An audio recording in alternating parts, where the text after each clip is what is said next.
بسم اللہ الرحمن الرحیم نحمد و نصلی علی رسول الکریم اما بعد۔ اگر انسان یہ سب سمجھ جائے نا تو وہ بہت کچھ سمجھ جائے۔ ہماری جو پوری باڈی رہتی نا، ہمارے پورا جسم وہ تابع رہتا دل کے، تابع ہوتا ہے دل کے۔ اگر ہم دل کو دین کے تابع کریں گے نا تو اللہ کے حکموں پہ چلنے میں بہت آسانی ہوں گی، اور ہم بہت ساری نافرمانیوں سے بچ جائیں گے۔ مطلب ہمارے دل میں یہ بات بیٹھ گئی ہے کہ یہ بات بہت ضروری ہے۔ کوئی سرکاری ملازم ہے، میرا کام پہ جانا بہت ضروری ہے، نہیں جاؤں گا تو میرا بہت نقصان ہو جائے گا، پھر کمائیں گے کیسا، کیا کریں گے؟ برابر وہ انسان اپنے دل کو راضی کرتا، سرکاری ملازمت بہت دل سے کرتا، دل کو راضی کرتا یہ کام کرنے کے واسطے۔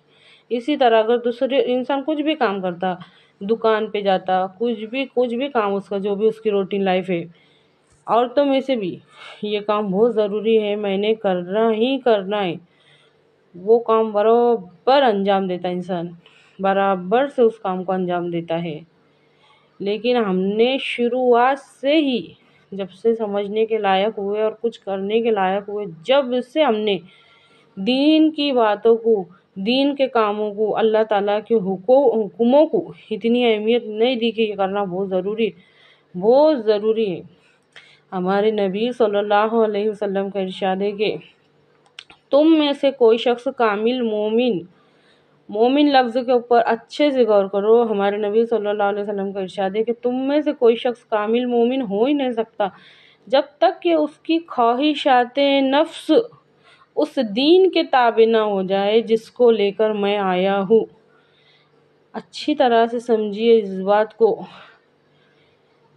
کانٹے کھڑے ہو جائیں گے جسم کے اگر اس میں غور کریں گے تو۔ ہمارا دل تابع ہونا چاہیے اللہ تعالیٰ کے حکموں کو، ہم نے وہ کوشش کبھی نہیں کرے۔ 8 گھنٹے کی ملازمت ہے، اس کے اوپر جانا ہے۔ عورتوں میں سے بھی نہیں، میں نے یہ کام کرنا ہی کرنا ہے، اگر نہیں کروں گی تو پھر اس کا انجام کیسا ہوگا؟ یہ بات دین کے بارے میں ہمارے سمجھ میں نہیں آتی۔ اللہ رب العزت نے ہم کو دیکھنے کے واسطے آنکھیں دی، اس کا ہم نے کیا فائدہ اٹھائے؟ اللہ رب العزت نے ہم کو کان دیے، اس کا ہم نے دین کے واسطے کیا فائدہ اٹھائے؟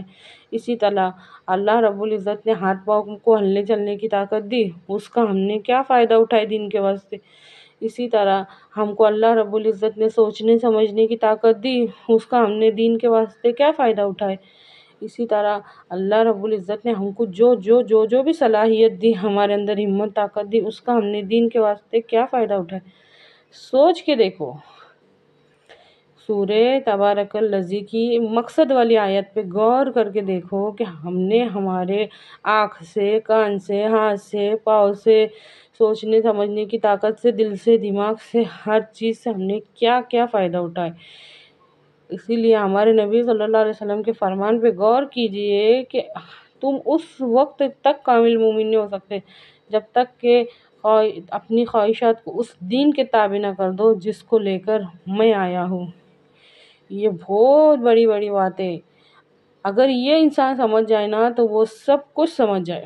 جس طرح ہم نے باقی سارے کام اپنے اوپر لاگو کر لیے، فرض کر لیے کہ یہ میں نے کرنا ہی کرنا ہے، انسان برابر اس کو دل کو اس کے واسطے راضی کرتا، نہیں یہ کام بہت ضروری ہے۔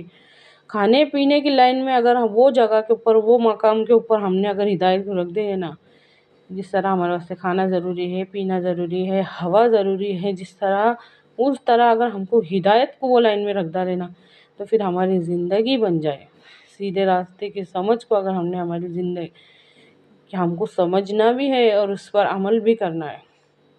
اچھی طرح سے سمجھیے اس بات کو۔ ہمارے پیارے نبی صلی اللہ علیہ وسلم کے اس فرمان کو سمجھنے کے واسطے فرصت نکالو، اپنی زندگی میں فرصت نکالو، وقت نکالو، غور کرو۔ تم میں سے کوئی شخص اس وقت تک کامل مومن ہو ہی نہیں سکتا جب تک کہ اس کی خواہشات نفس اس دین کے تابع نہ ہو جائے جس کو لے کر میں آیا ہوں۔ اگر دل میں بیٹھ گیا ہوتا نا تو آج یہ حالات دنیا کے نہ ہوتے۔ مثال کے طور پہ ماں پہ سے کس نے گالی دیا؟ ماں پہ سے گالی دیا، انسان کا چہرہ سرخ ہو جاتا، تن بدن میں انگار لگ جاتی ہیں، گالی دیا، ماں پہ سے گالی دیا۔ آج اللہ کا نظام پوری طرح سے بگڑ چکا ہے۔ اللہ رب العزت کے قانون کو، اس کے حکموں کو پیٹ کے پیچھے ڈال کے دنیا گزر رہی ہے۔ ہمارے کو کچھ فرق نہیں پڑتا، کچھ بھی فرق نہیں پڑتا۔ اسلام کو صرف اور صرف 5 ارکان اور 6 صفات، دوسرا کوئی چیز سے دین کا لینا دینا نہیں ہے۔ یہ سمجھ کے ہم جیرے لے، اس تصور کو توڑ کے اس کو بڑے لیول پہ رکھنا پڑے گا، بڑے لیول۔ اچھی طرح سے سمجھیے اس بات کو۔ اللہ کہنے اور سننے سے زیادہ عمل کی توفیق دے۔